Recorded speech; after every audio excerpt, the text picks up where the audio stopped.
کیونکہ پاکی ناپاکی میں ہمارا اتنا دھیان نہیں ہوتا، اس لیے پھر ہمیں نبی علیہ السلام کی زیارت نہیں ہوتی۔ بہت سارے لوگ یہ کوشچن پوچھتے ہیں کہ جی اتنے سالوں سے ہم کوشش کر رہے ہیں کہ ہمیں نبی علیہ السلام کی زیارت نصیب ہو، مگر نہیں ہوتی۔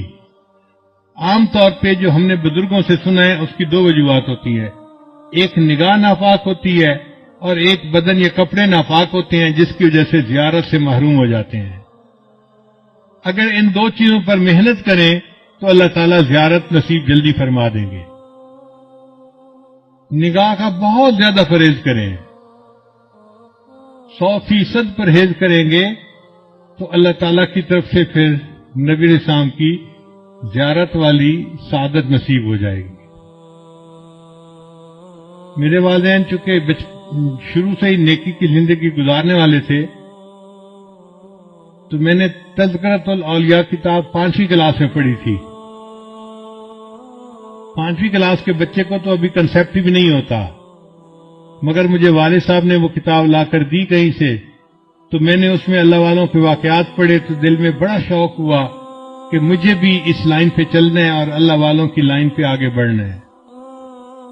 پھر اس میں ایک کتاب میں نے پڑھا کہ نگاہ کا بہت پرہیز کرنا چاہیے۔ تو چھوٹی عمر میں، ابھی میں بالغ نہیں ہوا تھا، اس عمر سے ہی نگاہ کا پرہیز شروع کر دیا۔ بہت بچتا تھا، بہت نگاہ کو بچاتا تھا، اور مجھے اس زمانے میں اپنی والدہ سے ڈانٹ بھی بہت پڑتی تھی۔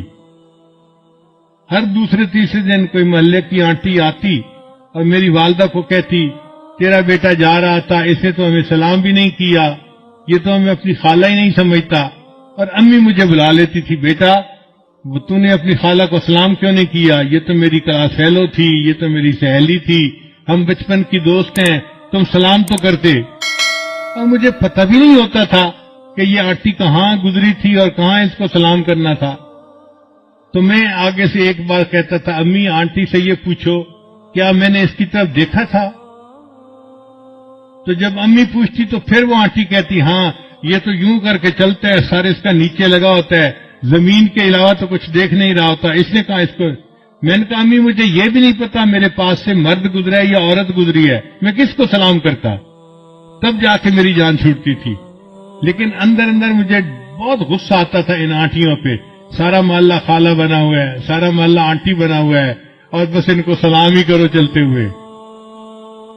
لیکن نگاہ کی اتنی حفاظت کا بہت فائدہ ہوا۔ مجھے آتے جاتے جوتوں کی آواز سے پتہ چلتا تھا کہ قریب سے کون گزر رہا ہے۔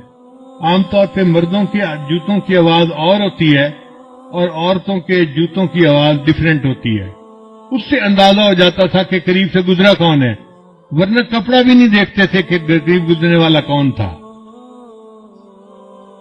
اتنی نظر کی حفاظت کرنی ہوتی تھی۔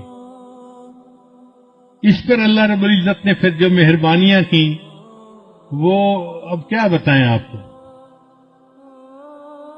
ہمارے ایک ساتھی ہیں لاہور کے، ایک دن مجھے کہنے لگے کہ میں آپ کو ایک بات بتاؤں، مجھے حضرت نے بتائی۔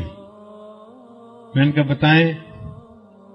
کہنے لگے کہ حضرت نے مجھے بتایا کہ دیکھو اس وقت آپ کسی مسجد میں کھڑے تھے، آپ کی طرف اشارہ کر کے حضرت نے کہا کہ اس بچے کو اس وقت 100 سے زیادہ مرتبہ نبی علیہ السلام کی زیارت ہو چکی ہے۔